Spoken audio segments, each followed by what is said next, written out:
Hello friends, હું કિરીટ કુમાર આપનું ફરીથી ચેનલ 360 માં સ્વાગત કરું છું. આજે આપણે ઇતિહાસ મહત્ત્વના પડાવ પર ચર્ચા કરીશું, જે મોપલા વિદ્રોહ જે સન 1921માં કેરળના માલાબાર તટ પર થયો હતો. આ ખૂબ જ હિંસક ઘટના હતી, જેને અત્યારે 2021 ઓગસ્ટમાં 100 વર્ષ પૂર્ણ થયા છે. એટલે યુપીએસસી કે જીપીએસસી 50 વર્ષ, 100 વર્ષ, 25 વર્ષ, 75 વર્ષ જેવી ઘટનાઓના ફોકસ કરે છે.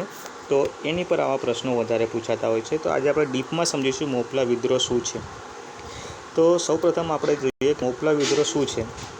તો આ જે ડિસ્ટ્રિક્ટ છે, તમે મેપમાં જોઈ શકો છો અહીંયા કે આ જે એરિયા છે, આ બધો એરિયા આ બધા એ વખતે માલાબાર તટ તરીકે જાણીતો છે. અને માલાબાર તટમાં ત્યાં ગાડી આટલા વિસ્તારમાં, આ કેરળના એ વિસ્તારમાં બહુ જ મોટે પાયે હિંસા થઈ હતી એ આંદોલનને લઈને.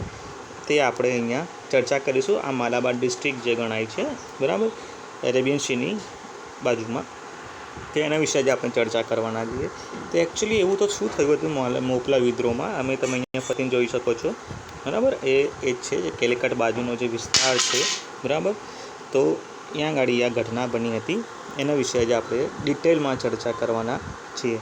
તો અહીંયા તમને બધું ડીપમાં જોવા મળશે, વોટ ઇઝ રિયલ ઇન્સિડન્સ, અને એના વિશે આપણે જોતા જઈશું.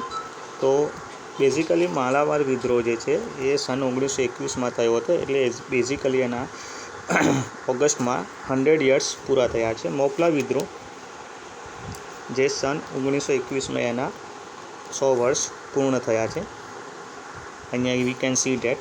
તો મોપલા વિદ્રોહ કોની વિરુદ્ધ હતો? તો મોપલાઓ જે સ્થાનિક ખેડૂતો હતા, જે પોતે મુસ્લિમ હતા, બરાબર, અને એમનો વિરોધ હતો બ્રિટિશ શાસન અને બ્રિટિશ શાસનના જે જમીનદારો હતા એમની વિરુદ્ધ હતો. બ્રિટિશ શાસનમાં જે જમીનદારો હતા, જે ઉત્તર ભારત હોય કે દક્ષિણ ભારત હોય, તો ત્યાં બ્રિટિશરો પ્લસ જે જમીનદારો છે, બંને મળીને ખેડૂતોનું બહુ મોટા પાયે શોષણ કરતા હતા. એટલે તમે જોશો કે મોટાભાગના કિસાન વિદ્રોહ જમીનદારો સાથે થયા છે. કેમ કે બ્રિટિશરો અને ખેડૂતો વચ્ચે જે મીડિયેટર હતા, જે મધ્યસ્થ હતા, એ જમીનદારો હતા. એટલે મોટાભાગના ખેડૂતો કોને વિલન માનતા હતા? જમીનદારોને વિલન માનતા હતા, બરાબર. તેમના માટે બ્રિટિશ તો એલિયન પાવર હતો, પણ એ જે જમીનદારો છે તો પોતાના જ હતા. એટલે મધ્યસ્થ ટેક્સ ઉઘરાવવા માટે, એટલે ટેક્સનું ભારણ મોટા પાયે 50%થી 30%થી 50% રહેતું. એના કારણે એમનામાં અસંતોષ હતો, અને એ અસંતોષને કારણે મોપલા વિદ્રોહ થયો. તો જેમ કહ્યું કે ઓગસ્ટ મહિનામાં થયો હતો, 20 ઓગસ્ટ 1921 એની શરૂઆત થઈ હતી. દક્ષિણ ભારતના પ્રથમ રાષ્ટ્રવાદી વિદ્રોહ તરીકે પણ ઓળખાય છે. જોકે આ વિષય અત્યારે ખૂબ જ ચર્ચાનો વિષય છે. કેમ? કારણ કે હમણાં જ એક પક્ષના સાંસદે વિવાદાસ્પદ નિવેદન આપ્યું કે મોપલા વિદ્રોહ એ રાષ્ટ્રવાદી વિદ્રોહ નહોતો, પરંતુ સાંપ્રદાયિક વિદ્રોહ હતો. એટલે જ્યારે તમે મેન્સની તૈયારી કરતા તો તમને મેન્સમાં આવી રીતે પૂછાય કે દક્ષિણ ભારતનો મોપલા વિદ્રોહ એ રાષ્ટ્રવાદી વિદ્રોહ નહીં પરંતુ સાંપ્રદાયિક વિદ્રોહ હતો, અથવા તો સાંપ્રદાયિક વિદ્રોહ નહીં પરંતુ રાષ્ટ્રવાદી વિદ્રોહ હતો. આ વિશે ચર્ચા કરો, તમારા મંતવ્યો આપો. આવો મેન્સમાં પ્રશ્ન પૂછાઈ શકે, બરાબર. તો ઈસવીસન 1971માં શું થયું? જે તે સરકારે વિદ્રોહમાં ભાગ લેનાર તમામ સ્વાતંત્ર્ય સેનાનીઓને, જે મોપલા વિદ્રોહમાં જેણે ભાગ લીધો, તમામને સ્વાતંત્ર્ય સેનાનીઓની શ્રેણીમાં મૂક્યા. 1971માં તમને ખબર હશે, 1971માં કોંગ્રેસ ગવર્મેન્ટ હતી. વર્તમાનમાં આ વિદ્રોહને રાષ્ટ્રવાદી વિદ્રોહ કરતાં સાંપ્રદાયિક વિદ્રોહ તરીકે ચિતરવામાં આવ્યો, ઓળખવામાં આવી રહ્યો છે. એ ચર્ચાનો વિષય છે, બરાબર. તો સ્વતંત્રતા આંદોલનમાં તેનો સમાવેશ કરવો કે નહીં, એ એક ચર્ચાનો વિષય છે. તો ઘટના સ્થળો તમે જુઓ પહેલાં, કારણ કે એક્ઝામમાં કોઈ પણ વિદ્રોહ હોય તો મહત્ત્વનું શું હોય? એનું ઘટના સ્થળ, એનો સમય અને એના મહત્ત્વના નેતાઓ. તો તમે જુઓ કે ઘટના સ્થળો ઉત્તરી કેરળના માલાબાર જિલ્લો, બરાબર. યાદ રાખજો, તમને એક્ઝામમાં ફસાવવા માટે દક્ષિણ કેરળ કહી દે, પૂર્વ કેરળ કહી દે, પશ્ચિમ કેરળ કહી દે, તો you have to keep in minded દક્ષિણ કેરળ મલ્લપર જિલ્લો. કયો જિલ્લો? મલ્લપર જિલ્લો. પ્રારંભિક શું કેવું હતું? તો તમે જુઓ કે આ એનું ડેવલપમેન્ટ, તમે એનો વિકાસ જુઓ આ વિદ્રોહનો, તો એ વિદ્રોહ શરૂઆતમાં તો એક કૃષક વિદ્રોહ હતો, મીન્સ કે ખેડૂત વિદ્રોહ હતો, બરાબર. બેકઅપ બાય મહાત્મા ગાંધી જેવા બીજા કોંગ્રેસી નેતાઓએ શરૂઆતમાં એને ટેકો પણ આપ્યો હતો, પણ પછીથી એ ટેકો કેમ પાછો ખેંચ્યો? કારણ કે ખૂબ જ હિંસક વિદ્રોહ હતો અને મહાત્મા ગાંધી અહિંસાના પૂજારી હતા, બરાબર. તો પ્રારંભિક સ્વરૂપ એનું કૃષક આંદોલન હતું. ઈસવીસન 1921માં અખિલ ભારતીય ખિલાફત અસહયોગ સાથે આંદોલનને જોડી દેવામાં આવ્યું. તમને ખબર હશે કે 1920ની આસપાસ ગાંધીજીએ ખિલાફત આંદોલનને ટેકો આપ્યો હતો અને અસહયોગ આંદોલન ચાલતું હતું, બરાબર. અને એ અસહયોગ આંદોલનની સાથે એમણે જે ટર્કીમાં જે ખલીફાનું પદ હતું એને પુનઃસ્થાપિત કરવા માટે ભારતીય મુસ્લિમો જે આંદોલન ચલાવી રહ્યા હતા, ખિલાફત આંદોલન, એ આંદોલનને મહાત્મા ગાંધીએ ટેકો આપ્યો હતો અને એ આંદોલન સાથે આ આંદોલન જોડાઈ ગયું. તેમાં હિન્દુ મુસ્લિમ લોકોએ ભેગા મળીને આંદોલન શરૂ કર્યું. ગાંધીજી, કોંગ્રેસ સહિત ઘણા નેતાઓએ શરૂઆતમાં આ આંદોલનને સમર્થન આપ્યું. અંગ્રેજો માટે આંદોલન દબાવવું મુશ્કેલ હતું. કેમ કે એક તો એને પીઠબળ હતું કોંગ્રેસનું, એટલે કે મહાત્મા ગાંધીનું, અને ખિલાફતમાં હિન્દુ મુસ્લિમ સાથે હતા, બરાબર. એટલે હવે અંગ્રેજોને એવું લાગે આંદોલન 1857 જેવું વિકરાળ સ્વરૂપ ના લે, કારણ કે અંગ્રેજોને પહેલાંથી જ 1857ના આંદોલનનું રિપીટેશન ના થાય એની ખૂબ જ બીક રહેતી હતી. તેથી તેઓએ એક નવી પોલિસી અપનાવી, બરાબર, જે હંમેશા એવો અપનાવતા, ડિવાઈડ એન્ડ રૂલ. હિન્દુ મુસ્લિમ વચ્ચે લોકોએ જે હતું એની વચ્ચે ફૂટ પડાવી અને આંદોલનને કેવું સ્વરૂપ આપી દીધું? આંદોલનને સાંપ્રદાયિક સ્વરૂપ આપ્યું. અંગ્રેજો કહેતા કે આ કોઈ રાષ્ટ્રવાદી આંદોલન નથી, આ તો જે મોપલાઓ છે, જે મોપલાઓ કોણ છે? ત્યાંના સ્થાનિક મુસ્લિમ ખેડૂતો અથવા કારીગરો, જે ખેત મજૂરો છે, અને ત્યાં જમીનદારો કોણ છે? મોટેભાગે હિન્દુ બ્રાહ્મણ, બરાબર. તો એ બંને વચ્ચેનો આંતરિક સંઘર્ષ છે. આમાં અમારે અંગ્રેજ સરકારને કોઈ લેવા દેવા નથી. આ એક આંતરિક સંઘર્ષ છે અને આંતરિક સંઘર્ષ ધાર્મિક સંઘર્ષ છે, એટલે એક સાંપ્રદાયિક આંદોલન છે, એવું તો મીડિયામાં એમને ચિતર્યું. આ આંદોલન મોટે પાયે હિંસક બનતા ગાંધીજી તથા કોંગ્રેસે આ આંદોલનને ટેકો પાછો ખેંચી લીધો. હવે એક વાત જુઓ કે ઉત્તર ભારતમાં પણ ઘણા આંદોલનો થયા છે અને દક્ષિણ ભારતમાં પણ થયા. તો જે ખેડૂતો, જે કૃષકો અથવા જે કારીગરો જે પણ આંદોલન કરતા, એમાં શક્ય નથી કે 100% અહિંસક આંદોલન હોય, બરાબર.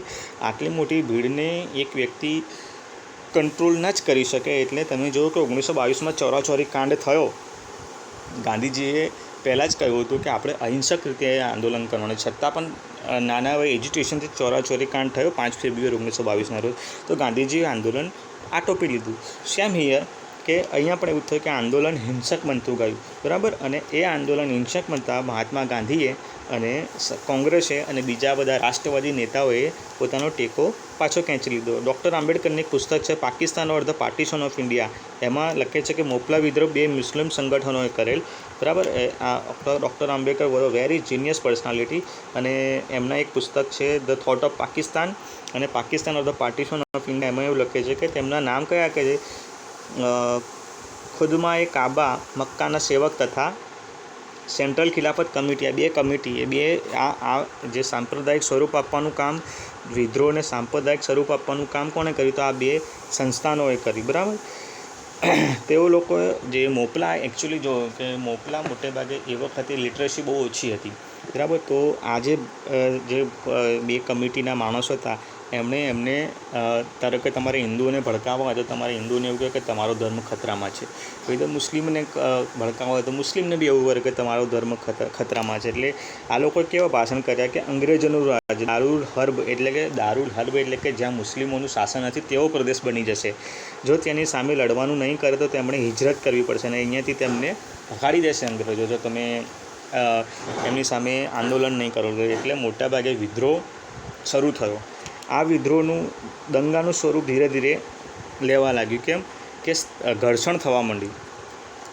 આ જે વિદ્રોહકારીઓ હતા એ સીધા અંગ્રેજો સુધી નહોતા જઈ શકતા. એમની વચ્ચે એક મિડલમેન હતા. એ મિડલમેન કોણ હતા? સ્થાનિક જમીનદારો, બરાબર. આ વિદ્રોહ હિન્દુઓ વિરુદ્ધ નહીં પરંતુ અંગ્રેજો અને તેમના જમીનદારો, એવું આંબેડકર લખે છે કે આ વિદ્રોહ હિન્દુઓ વિરુદ્ધ નહીં પરંતુ અંગ્રેજો અને તેમના જમીનદારો કે જે હિન્દુ હતા તેમનું વિરુદ્ધ હતો. જો આ વિદ્રોહની તુલના અન્ય વિદ્રોહ સાથે કરીએ તો તેમાં પણ લોકોની હત્યા કરવામાં આવતી હતી. જો કે માલાબારનો વિદ્રોહ વધુ હિંસક હતો, પરંતુ તે ન તો જેહાદી ગણી શકાય ન તો સંગઠિત આક્રમણ. જો અહીં આંબેડકર બહુ સ્પષ્ટતા કરે છે કે નો ડાઉટ આ વિદ્રોહ ઉત્તર ભારતના વિદ્રોહ કરતાં વધારે હિંસક હતો. આ વિદ્રોહમાં મોટા પાયે હિંસા થઈ હતી, તમે નહીં માનો, બહુ જ મોટા પાયે ખુવારી થઈ હતી. પરંતુ તમે આને ઉત્તર ભારતના વિદ્રોહ સાથે જુઓ તો ઉત્તર ભારતમાં પણ હત્યાઓ તો થતી જ હતી, બરાબર. 1857માં તમે જુઓ કે જે વિદ્રોહ થયો, ભલે ખેડૂત વિદ્રોહ નહોતો છતાં એમાં કૃષકોએ ભાગ લીધો અને મોટા પાયે અંગ્રેજોની અને સ્થાનિક જમીનદારોની હત્યા કરી જ હતી. આંદોલનનો મુખ્ય નેતા હતો વરિયામ કુંજા હમ્મદ હાજી. આ જે છે એ વ્યક્તિ, એની પર એક ફિલ્મ પણ બની છે, બરાબર. VK હાજી શોર્ટમાં બધા કહે છે, બરાબર. કુંજા અહમદ હાજી, તેણે માલાબારમાં મલયાલા રાજ્ય નામની સ્થાપના કરી એક ઇસ્લામી સમાંતર સરકાર પણ ચલાવી હતી. હવે જુઓ કે કોઈ પણ રાજ્ય સ્વતંત્ર થાય, કોઈ પણ સ્ટેટ સ્વતંત્ર થાય અંગ્રેજોથી, એટલે તરત સ્થાનિક સરકાર રચી દે. જેમ અત્યારે અફઘાનિસ્તાનમાં તમે જો કે તાલિબાને સરકાર, જે વર્તમાન સરકાર હતી અશરફ ગાનીની, એને ભગાડીને પોતે સરકાર ચલાવી છે, બરાબર. પણ આવી સરકારોનું ભવિષ્ય બહુ ટૂંકું હોય છે, બરાબર. કેમ કે એક તો એમને આંતરરાષ્ટ્રીય માન્યતા પ્રાપ્ત થતાં વાર લાગે છે, બીજું આવા હિંસા આધારિત સ્થાપિત સરકારોને સ્થાનિક પ્રજા જલ્દી સ્વીકારતી નથી. તો અહીંયા પણ એવું થયું કે માલાબારમાં મલયાલા રાજ્યમ, બરાબર, મલયાલા રાજ્યમ નામની એક ઇસ્લામી સમાંતર, ઇસ્લામી સમાંતર સરકાર ચલાવી હતી. અંગ્રેજોએ તેને પોતાની મોતની સજા આપી હતી, બરાબર. અંગ્રેજોએ તેને પકડી લીધો, આનું દમન કર્યું, તેને પકડીને આ VK હાજી હતા એમને મોતની સજા પણ આપી. આની પર એક ફિલ્મ પણ બની હતી, બરાબર. ચર્ચામાં કેમ આવ્યો તો એઝ યુઝ્યુઅલી મેં તમને કહ્યું કે આને 100 વર્ષ થયા છે, બરાબર. મોપલા વિદ્રોહના 100 વર્ષ થયા છે, એટલે એ તો ચર્ચામાં છે. મોપલા કેમ કહે છે, બરાબર. આ એક ક્વેશ્ચન છે, તમને પૂછે કે મોપલા કોણ હતા, બરાબર. તો મોપલા, એને મખીલા કે મોપલા મલયાલી ભાષા શબ્દ છે, મુસલમાનોને કહેવામાં આવે છે. એ આખો સમુદાય છે, બરાબર, જે કેઓ કેરળના ઉત્તરમાં માલાબાર તટ પર નિવાસ કરતા હતા અને તેમની વસ્તી લગભગ 30%થી વધારે હતી, બરાબર. 30%થી વધારે એમની વસ્તી હતી. અહીં મોટાભાગના જમીનદાર કેવા હતા? નમ્મુદરી બ્રાહ્મણ. આ એક UPSC GPSCનું ક્વેશ્ચન છે. અને મોટાભાગના ખેડૂત મપ્પિલ્લા મોપલા. તમને એવો પ્રશ્ન પૂછે કે નીચેના વિધાનોની સત્યતા તપાસો. વિધાન નંબર 1, મોપલા એટલે કે કેરળ મારાબાર વિદ્રોહમાં મોપીલા મોટે ભાગે બ્રાહ્મણ હતા. અને નીચે બીજો પ્રશ્ન હોય કે ખેડૂતો મોટે ભાગે મુસ્લિમ હતા. તો તમારે શું કરવાનું? તો યસ, બંને રાઈટ. પણ આ જો તમને ઇન્ટરવર્સ કરીને આપી દે કે આંદોલન કરનારા બ્રાહ્મણો હતા અને જમીનદારો મુસ્લિમ હતા, તે ખોટું. લગભગ 10,000થી વધુ હત્યા, બરાબર, હિન્દુ જમીનદારોની હત્યા, મહિલાઓ સાથે બળાત્કાર, બળજબરીથી ધર્મ પરિવર્તન તથા 300થી વધારે મંદિરો તોડી પાડવામાં આવ્યા. આ બહુ ખતરનાક સ્વરૂપ ધારણ કરી ચૂક્યો હતો. હિન્દુઓને જમીનદારો અથવા જે હિન્દુઓ જે માઇનોરિટીઝમાં ત્યાં વિદ્રોહ પછી હતા, એ લોકોને ધર્મ પરિવર્તન કરવા મજબૂર કર્યા. આ ઓફિશિયલ છે, આ કોઈ ઇન્ટરેસ્ટિંગ બનાવવા માટેનો લેક્ચર નથી, પણ આ ધીસ ઇઝ ઓફિશિયલ, બરાબર. અને ધર્મ પરિવર્તન કરાયો પછી ત્યાં તમને ખબર હશે કે વિવિધ ધાર્મિક સંગઠનોએ પછી વિદ્રોહને શાંત થયા પછી ધર્મશુદ્ધિ આંદોલન શરૂ કર્યું હતું, ઘર વાપસી આંદોલન કર્યું હતું, જેમાં જે મુસ્લિમ હતા, મુસ્લિમ બની ગયા હતા જે હિન્દુઓ, એમને કન્વર્ટ કરીને પાછા હિન્દુ ધર્મમાં લાવવામાં આવ્યા હતા. કારણો શું હતા? તો એઝ યુઝ્યુઅલ કારણો. ટીપુ સુલતાનના અવસાન પછી તેમનો વિસ્તાર મદ્રાસ પ્રેસિડેન્સી બની ગયો, બરાબર.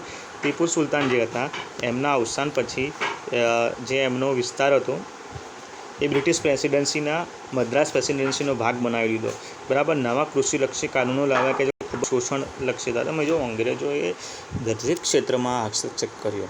જે રાજ્યને સાયક સંધિ દ્વારા જીતી લેતા, યુદ્ધ વડે જીતી લેતા, તો એ રાજ્યના તમામ વહીવટી પાસામાં એ લોકો હસ્તક્ષેપ કરતા. એ રીતે અહીંયા અમે કૃષિલક્ષી કાનૂન લાવ્યા અને કાનૂન ખૂબ શોષણલક્ષી હતા. ઓબ્વિયસલી અંગ્રેજો પોતાના પ્રોફિટ માટે જ નિયમો લાવતા હતા. તો તેનું મોટા પાયે શોષણનો સ્કોપ કોણ બનતું? જમીનદારની નીચે રહેલા ખેડૂતો, કારીગરો, બરાબર, વેપારીઓ. નવા કાનૂનથી જમીન પર તેમની અધિકારો સમાપ્ત થયા. કેવા કાનૂન લાવવામાં આવ્યા કે હવેથી બ્રિટિશ પ્રેસિડેન્સીનો ભાગ બનવાથી ખેડૂતો ત્યાં માત્ર કારીગર તરીકે જ રહેશે, માત્ર ત્યાં ખેડૂત તરીકે રહેશે. જમીનની માલિકીનો હક તેઓ ગુમાવી દીધો. લગાન એટલે ટેક્સ હતું એનો ઉચ્ચ દરો નક્કી કરવામાં આવ્યા. જો જ્યારે ટીપુ સુલતાન કે જે સ્થાનિક રાજાઓનું શાસન હોય તો તમે ત્યાં જઈને રજૂઆત બી કરી શકો, બરાબર, કે ભાઈ દુકાળ છે, વરસાદ નથી, સિંચાઈનો અભાવ છે, તો ટેક્સ તમે થોડો ઓછો રાખો હતા, ટેક્સ ભરવાની મુદ્દત લંબાવો. પણ બ્રિટિશર્સ એ બાબતમાં બહુ જ કડક હતા. એમને એક નિયમ હતો સનસેટ નિયમ. એના વિશે આપણે આગળ લેક્ચરમાં જોઈશું. તો સનસેટ નિયમમાં એવું હતું કે તમે જે તારીખ તમને આપવામાં આવી, તારીખ તમે 10 મે આપવામાં આવી, તો 10 મેના સનસેટ સૂર્યાસ્ત સુધી જો તમે ટેક્સ ના ભરો તમારી જમીન જપ્ત કરીને નીલામ કરી દેવામાં આવતી તમારા ખેતરને, બરાબર. તો આ ઉચ્ચ દરો આવી શોષણકારી પ્રથા, જમીનદારો અંગ્રેજોને ભેટ સોગાદો આપવી, બરાબર. તો બીજું મહત્ત્વનું કારણ કે તમે ટેક્સ તો લો જ, પણ એમને તમારે જમીનદારો હોય કે જે અંગ્રેજો એમને ખુશ કરવા વિવિધ ભેટ સોગાદો પણ આપવી પડતી હતી, બરાબર. અને ગાંધીજી કોંગ્રેસનું સમર્થન પાછું ગયું. આંદોલન સમાપ્ત થવાનું મુખ્ય કારણ શું હતું? આંદોલન હિંસક બન્યું એટલે ગાંધીજી અને કોંગ્રેસે સમર્થન પાછી ખેંચી લીધું. સમર્થન કોઈ બી આંદોલનને મોટા વ્યક્તિનો, મોટા સંસ્થાનનો જો બેકઅપ હોય તે આંદોલન પૂરજોશમાં ચાલતું હોય, પરંતુ જ્યારે એનો બેકઅપ નીકળી જાય, બેકઅપ હટી જાય, ત્યારે ઓબ્વિયસલી આંદોલન નબળું પડતું હોય છે.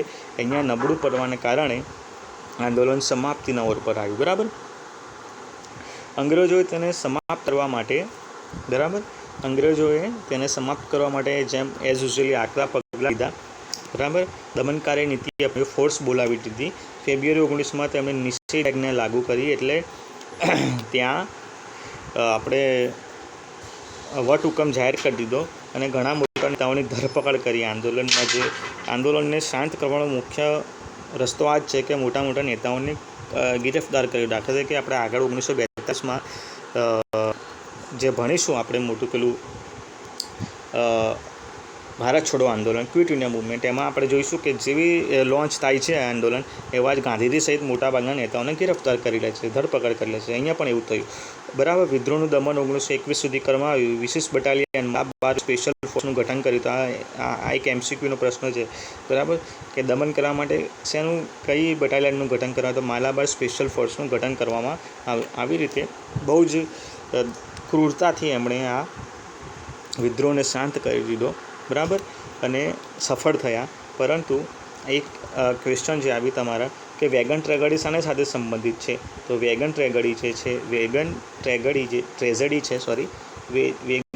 છે એ સંબંધ છે માલાબાર વિદ્રોહ, મોપલા વિદ્રોહ સાથે.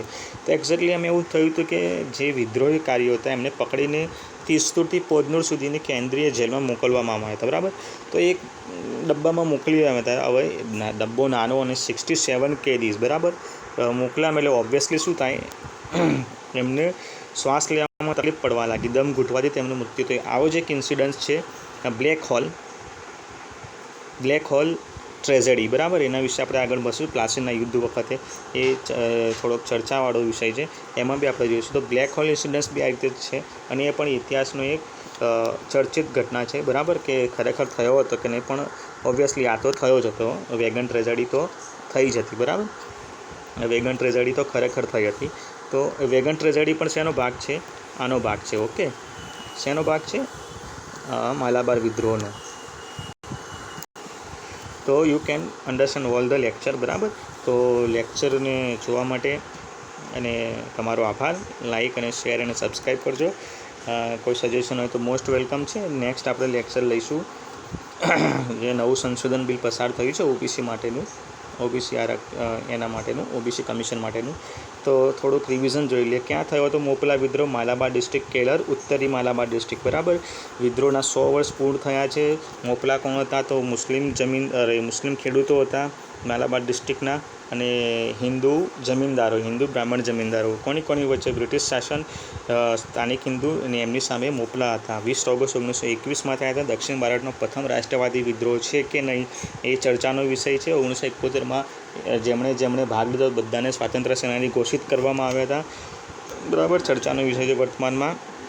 ડૉક્ટર આંબેડકરની પુસ્તક છે Pakistan or the partition of India, અથવા તો બીજી એક પુસ્તક છે ધ થોટ ઓન પાકિસ્તાનમાં આનો ઉલ્લેખ છે, બરાબર. મોપલા વિદ્રોહ શરૂઆતમાં એક કૃષક વિદ્રોહ હતો, પછીથી એ હિંસક બનતો ગયો અને એ એક સાંપ્રદાયિક વિદ્રોહ બની ગયો. શરૂઆતમાં કૃષક આંદોલન હતું, બરાબર. તેને કોનું સમર્થન હતું? ગાંધીજી દ્વારા રચિત અખિલ ભારતીય ખિલાફત અસહયોગ આંદોલન સાથે એનું જોડાણ થઈ ગયું હતું, બરાબર. બે સંસ્થાઓ મહત્ત્વનો ભાગ થયો. ખુદજા-એ કાબા અને સેન્ટ્રલ ખિલાફત કમિટી. બરાબર, આ દંગાઈઓએ મુસ્લિમોને અંગ્રેજો સમક્ષ બળવો કરવા માટે પ્રેર્યા હતા. બરાબર, એના મુખ્ય નેતા કોણ હતા? વી.કે. હાજી, વરિયામ કુંજા અહમદ હાજી. થોડુંક નામ ડિફિકલ્ટ છે, સાઉથના નામ આમાં ડિફિકલ્ટ હોય છે, તમારે રટી લેવાના. તેણે માલાબારમાં મલયાલા રાજ્યની સ્થાપના કરી હતી. ઓકે, હિન્દુ છોડો ભારત છોડો ચળવળ વખતે પણ ઘણી જગ્યાએ સ્વતંત્ર રાજ્યો સ્થાપિત થયા હતા, સરકારો સ્થાપિત થઈ હતી, આપણે આગળ જોઈશું. બરાબર, અને મોતની સજા ફરમાવી હતી. બરાબર, ચર્ચામાં કેમ તો 100 વર્ષ પૂર્ણ થયા છે. બરાબર, હિંસક કેટલો હતો તો 10,000થી વધુ હિન્દુઓની હત્યા, મહિલાઓ સાથે બળાત્કાર, બળજબરીથી ધર્મ પરિવર્તન તથા 300 મંદિરો તોડી પાડવામાં આવ્યા હતા. કારણો એઝ યુઝ્યુઅલ જે દરેક વખતે હોય છે, દમનકારી નીતિ, હાઈ ટેક્સ રેશિયો. બરાબર, અને ધાર્મિક, સામાજિક, આર્થિક બાબતોમાં હસ્તક્ષેપ. બરાબર, વગેરે વગેરે. પતન તો તમે ખબર છે કે એક વિશેષ માલાબાર ફોર્સનું ગઠન કરવામાં આવ્યું, સ્પેશિયલ ફોર્સનું, અને બધા જ સ્વાતંત્ર્ય જે આંદોલનકારીઓ હતા એમને ધરપકડ કરી દેવામાં આવી. વેગન ટ્રેજેડી શું છે? કદાચ કોઈક વખત 2-4 શબ્દોમાં ક્વેશ્ચન પૂછાય તો you can write down from here. તો આઈ હોપ તમને લેક્ચર ગમ્યો છે. તમને બધાને શેર કરો અને લાઈક કરો. Thank you very much.